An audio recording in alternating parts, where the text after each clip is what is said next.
let my gym trainer take me out of town for fitness. Now my husband's telling everyone the truth. My husband has been telling everyone the truth about what I did.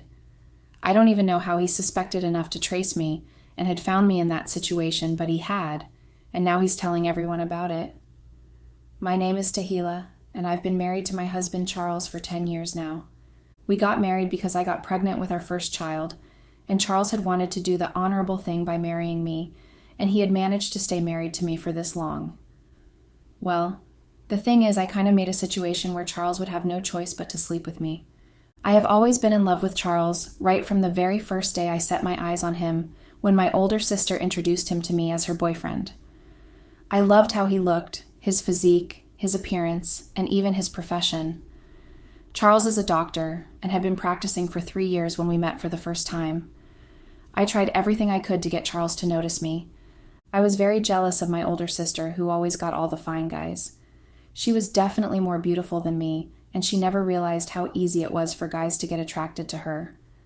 I only brought home a guy that was interested in me, and I was so happy to show him to my sister, but immediately he saw her. His attention switched completely to her, and I was just so pissed. From then on, any relationship I got in, I hid it from her completely. I didn't want her to steal the attention as she always did. But Maya, being Miss Two Goody Shoes, never noticed just how much I envied her. She always introduced any guy she met to me and never found out until I got pregnant for Charles that I was the one mostly sabotaging her relationships. But Charles was just different. I didn't just like him, I was in love with him, and I wanted to do everything for him to notice me.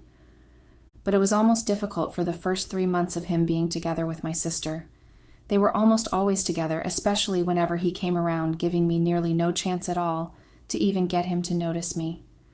But my chance finally came when Charles showed up at our house, the place I rented with my sister, and had to sleep over.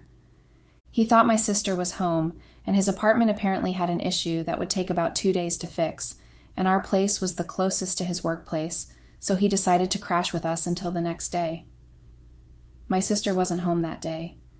She had traveled to visit our parents and wouldn't be back until the next day. She must have forgotten to tell Charles because he came over looking for her. I persuaded him to sleep over and told him he could use her room instead of paying to rent a hotel room, and Charles eventually agreed. It was a perfect plan.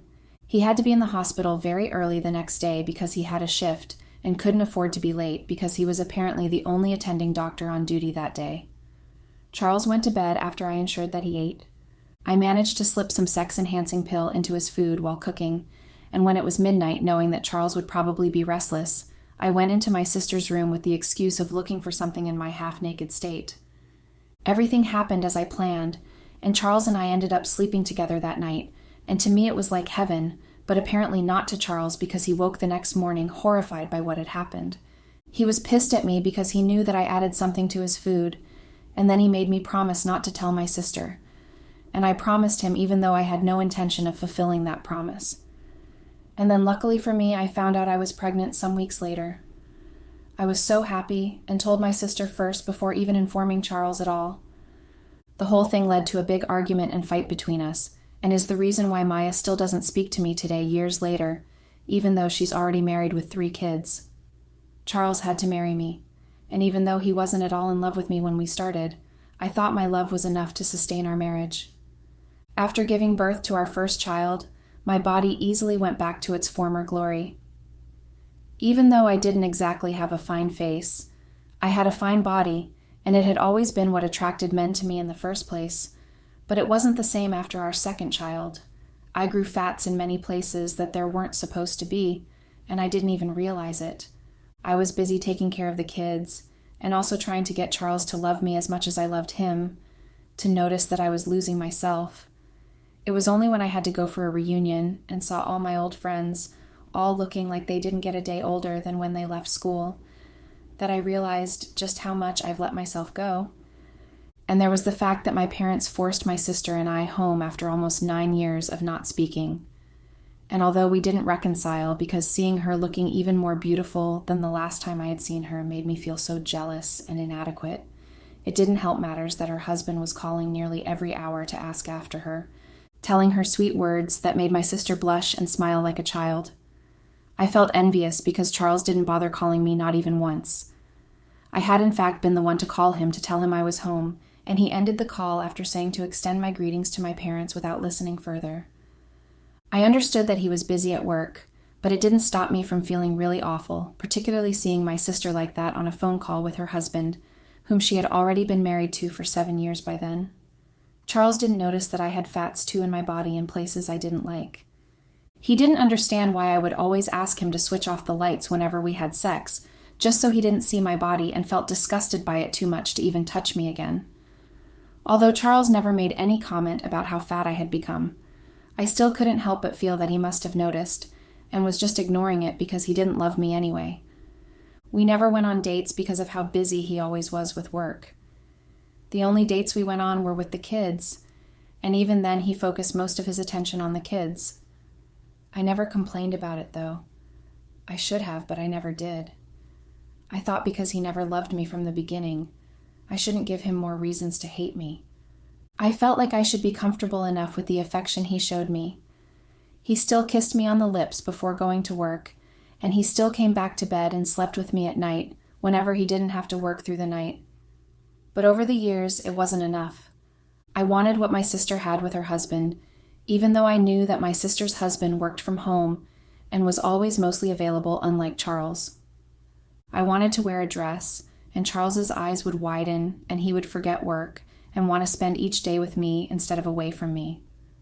I even started buying dresses that were much smaller than me, and I would force myself in them until I could barely breathe properly just to see if I would look sexy.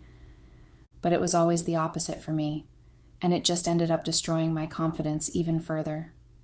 So I confided in a friend about my looks, and she had introduced me to a fitness program that I could attend online if I was too busy with work, or I could get a physical class and a personal trainer. I opted for the online classes at first, but after 2 weeks of trying to stick to the exercise routine on my own, with no encouragement from anybody, I registered for a physical class, and I even got to choose my trainer. I don't know why I chose him in particular, perhaps because of the way his eyes looked sharp and very much like Charles's eyes. I just chose Josh to train me. He texted me immediately. I completed my payment for the classes and fixed a time and place the next day that we could meet. I wasn't comfortable going to the gym when he suggested it. I wasn't comfortable in my own skin to wear joggers to train right where everyone's at, and when I told him that and begged him to come over to my place each time we had a physical class, and he agreed. I bought some gymming equipment with the money that Charles gave me, and when he saw the equipment, he said nothing about them. The first day of the exercise was tough. I was out of breath before I even started anything, but Josh was quite patient with me, and he helped me out with everything. But after 2 weeks of exercising daily on my own, and most times with Josh there watching me, I got better, and I even lost a little bit of weight. Every day after Charles had left for work and the kids went to school, Josh would come over and walk me through the exercises, and it was really nice. Then Josh was always noticing things. He noticed whenever I changed my training outfit, or whenever I had a new hairstyle. Even though I left it in a bun whenever I trained, he still would notice. He noticed when I am struggling to keep up, and then he would stop pushing me too hard. He literally noticed everything about me. At first I thought that it was maybe just the kind of person that he is, or perhaps he was just doing his job. But I eventually started to notice that Josh would stare at me longer than necessary, and that whenever he corrected my exercising posture, he would linger longer than was necessary before removing his hand. There was one time, my hand in an attempt to try out a new posture had touched him below the waist, and although I was quick to apologize, it was hard to notice the bulge of his trousers until he had to leave. It was then I realized that Josh felt attracted to me, and instead of being appalled by the thought, I was thrilled. It boosted my confidence that someone like Josh, who could easily have any woman, was interested in me, even though I knew it was all just sexual attraction. So as a way of teasing Josh, I started to flirt with him. I would pretend not to know the correct posture, so he would have to correct me just so he could touch me. I started to wear skimpier clothes to train just so when I'm in a bent position, he could see what I was wearing underneath, or not. I knew I was playing a dangerous game, but I just enjoyed watching Josh have an erection easily when he was around me. I even started to invite him in after rigorous exercises for a drink, or some food which Josh never refused. It pleased me greatly knowing I had such an effect on a man, despite being so out of shape. The dangerous game I was playing soon turned into a wild affair that I couldn't even stop if I tried to, just because I let it continue. The first time Josh and I slept together, it had been inside the living room with our drinks and healthy snacks abandoned carelessly on the floor beside us, while our clothes were flung in different directions. That day wasn't any different.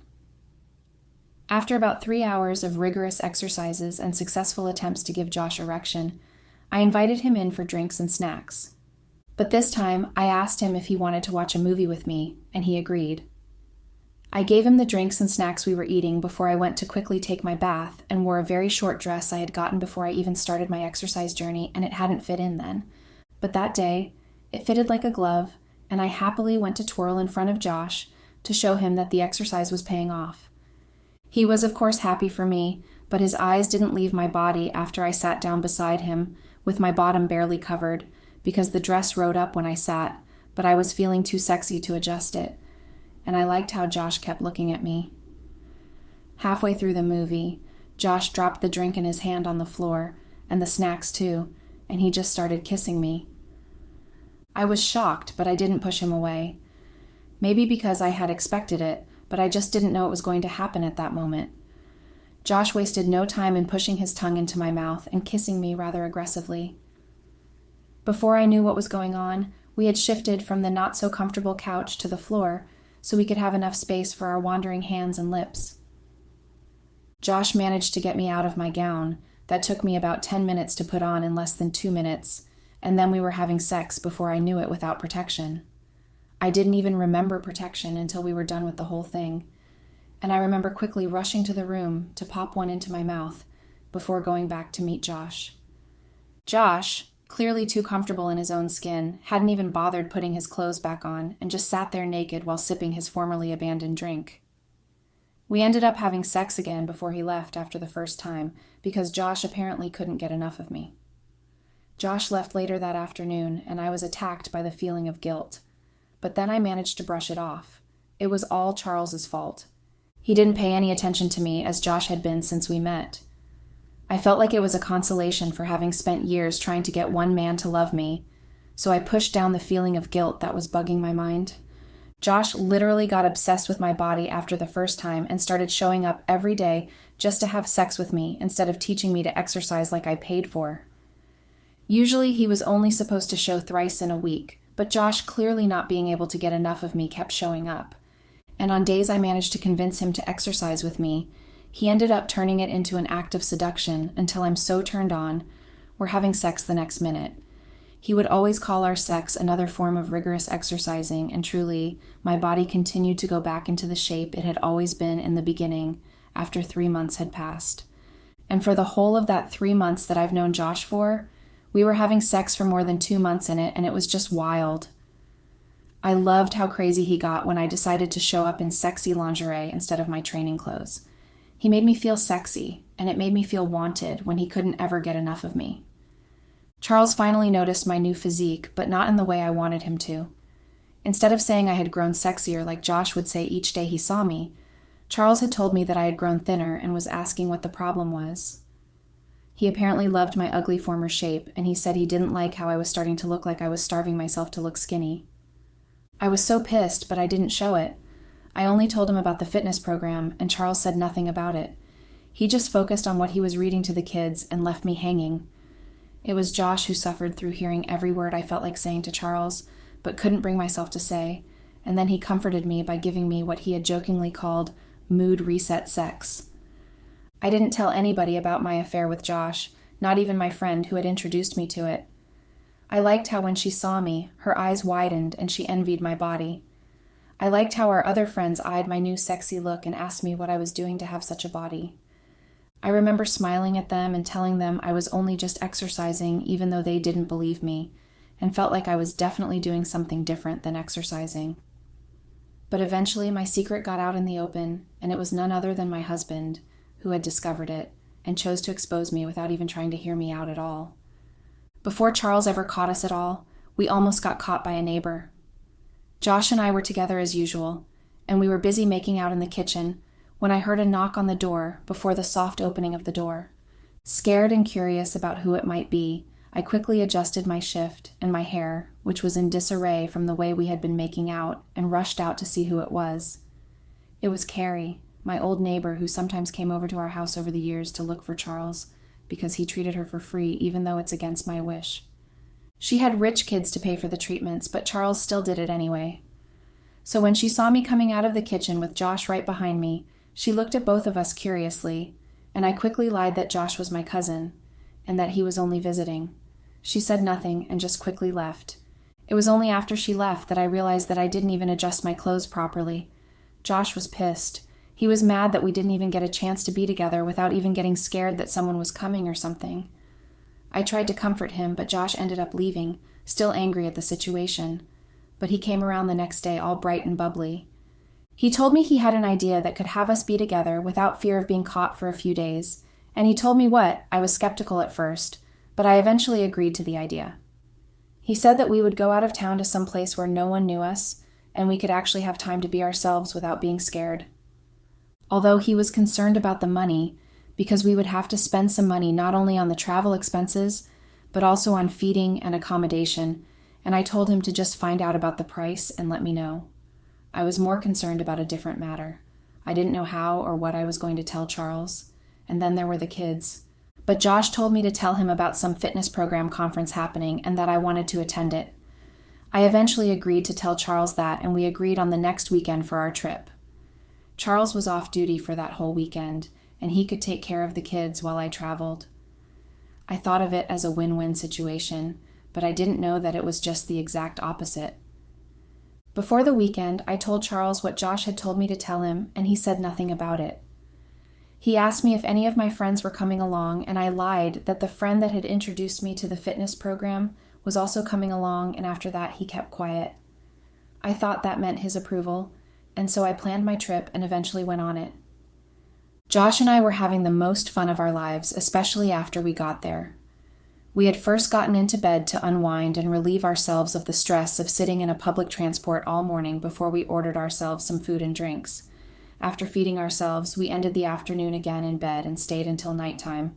Everything was perfectly fine until we heard a knock 12:30 at midnight, and I was surprised. When I asked who it was, the person had answered that he was the manager and needed to check something in the room. I was angry when the person wouldn't go away, even after I said that he could check in the morning. I got up to open the door with the sheets wrapped around me, and when I opened up, I got the shock of my life seeing Charles standing there. I didn't have any words to say, and I didn't know what to do. I just stood frozen to the spot, staring at Charles, who was looking so angry. When I didn't say anything, Josh sat up on the bed to see what exactly was keeping me quiet, and he was also shocked and had quickly ran into the bathroom and locked himself in. The coward abandoned me to face Charles alone. Although Charles said nothing, he just simply left. I was too shocked to even close the door after he left, and I just quickly put on my clothes, shaking as I did, and ran after Charles. It was then I realized that Charles had driven there because as I got downstairs, I saw his car speeding off. I couldn't get a cab or anything, and I had no choice but to go back into the room and wait until morning. Waiting did nothing to curb my nerves, and so did Josh. He became extremely annoying to me at that moment, particularly after he ran the way he did, even though he was much fitter than Charles was. He sat at the other end of the bed and was trying to pacify me from afar, and I just ended up screaming at me to leave me alone, which he did thankfully. We sat up until morning, and I was calling myself a cab as soon as I could get one to answer, and I also left without Josh. At that moment, I didn't even care if he didn't get a cab or morning to pay for one. I only wanted to get home to Charles and get the opportunity to plead. I thought of all the crazy things that Charles would do after getting home, and I realized that I was in trouble anyway. I kept having panic attacks throughout the trip back home, and the journey ended up stretching from a 4-hour trip to an 8-hour trip because the driver got frustrated for having to wait each time for me to catch my breath before continuing. So he dropped me at another park, and I had to catch another bus, who also had the same problem with me, but ended up taking me home though. When I got home, the kids weren't home, which was unusual because it was the weekend, and Charles is supposed to be home with them. But I guess him making that trip down to where I was, he must have dropped them off at their grandmother's place, but when I called her, she wasn't picking up my calls. I tried calling Charles, but he was picking up either and wasn't responding to my texts either. And then my mother called me. She was screaming too much for me to hear what she was saying, and she ended the call. I didn't understand, but I knew in my heart that Charles must have said something to her. I was really scared and kept calling him, but he still wouldn't pick my calls. I went to his workplace, but he wasn't there, and the nurse was surprised, because she obviously expected that Charles was home with me. I tried calling my mom back, but she didn't pick up the call or called me back. I called my sister, who I didn't even speak to, in a desperate attempt to reach out to my mom, but she wouldn't pick my calls either. When Charles came home the next morning, he said nothing to me, but went up to our room and took a shower, and then went out again, not even trying to hear me out. By noon, I went out to buy some ingredients to cook for Charles, hoping that he would be hungry and want to eat what I cooked, so I could get a chance to talk to him, this time without him walking out. I was shocked when I saw two women whispering to each other and looking at me in disgust. I didn't understand what was happening, but I just ignored them. But when I got to the store and I saw more women doing exactly the same, even old Carrie, when I was trying to go into the house, gave me a stink eye when I greeted her. I didn't understand what was happening until I opened my phone and saw on the community group that Charles had made a post and told everyone that I was sleeping with my so-called gym trainer. I was so shocked. It was obvious everyone believed him over me because they respected Charles, because he was mostly everyone's doctor. I couldn't believe my eyes. I tried calling Charles again, but he still wouldn't respond, and I cried my eyes out that afternoon. When Charles returned home in the evening, he finally spoke to me. He told me that he wanted a divorce, and also for me to leave and never return for him or for the kids. I tried pleading with Charles to reconsider. I tried telling him the reason why I did what I did. I tried to get Charles to forgive me, but he wasn't listening to me. He just went into our bedroom and locked the door. I cried throughout that night and the next morning too, but Charles didn't even mind my swollen face or my bent knees in front of him as he just passed by me to the garage and drove off in his car. I had to eventually move out the next day because Charles's mother came around and she wasn't even laughing or playing around with me that moment. She literally pushed me out of the house, and I barely took anything tangible with me. My friends, all of them were refusing to pick up my calls. My mom was also not picking my calls, and so was Maya. I didn't know what to do, and I eventually called Josh so he could at least get me a place to stay out of the money I gave him for the trip, which we barely used. But to my surprise, Josh had blocked me. I didn't know his place at all, and I never visited the gym, and I couldn't even bring myself to show my face around there too, because I was sure they must have gotten the news, as everybody seemed to have. There was no way of reaching Josh, and I felt really devastated. The coward who put me in this situation saw the slightest problem and ran away, leaving me to deal with everything. I ended up using up the small money I had saved up to get a small room to stay on the outskirts of town, and I've been there since. Too ashamed to show my face around Charles and the rest of the town. I don't know what to do and how to go about things anymore. I just really want Charles to forgive me, and I'm so scared that Charles would go through with the divorce. Knowing him as I do, I know that I probably will never get any access to my kids ever again. Please, guys, you have to help me. Update. Hello, Reddits. This is my second and final post here. I know that nobody wants to hear from me anymore. It's just that I don't have anyone to talk to, and nobody seems to care about me anymore. It's been roughly a month since Charles found out about Josh and I, and honestly, it's been awful since that day. My worst dream has finally come to pass. Charles filed for a divorce and custody lawsuit, and he won. There was no chance of me winning while Charles's lawyer argued that I was an unfit mother who left her kids to be with another man. He also told the court what Charles had discovered at the hotel when he followed me to find out what I had been up to. The judge ruled in favor of Charles, and that was how Charles managed to get our kids and also was finally free from me. I'm sure he had been waiting to be for the whole 10 years we've been married for, and I created that outlet. I was selfish and greedy, and it's so horrible knowing that I managed to destroy my life with my own hands. I desired for something that was never lost. Charles respected me throughout our marriage. He never cheated on me, and he was always providing for us. He never gave me a reason to doubt his loyalty towards me, and yet I kept looking for something that was never missing in the first place. I wish I could go back in time and just undo this awfulness that is now my life. Having no friends, no family, no husband, and no kids to see you through difficult times is just the hardest. Maya is probably happy that I finally got the end I deserve. I had always behaved selfishly right from the start, and now even though I know I deserve the ending that I got, I feel so terrible. My parents wouldn't speak to me either. They just don't pick up my calls, and the one time I tried showing my face around them, I ended up with dirty water splashed on my face. It's clear nobody wants me anymore, not even the coward I was ready to sacrifice my whole life for. He blocked me, and ever since then, just disappeared. I discovered that he hadn't only been sleeping with just me, but one other married woman, who eventually got found out too by her husband. I was shocked when I heard it because I didn't know where he got the time to visit her if he was always at my place in the morning and most afternoons. But it's all my fault. I let it happen.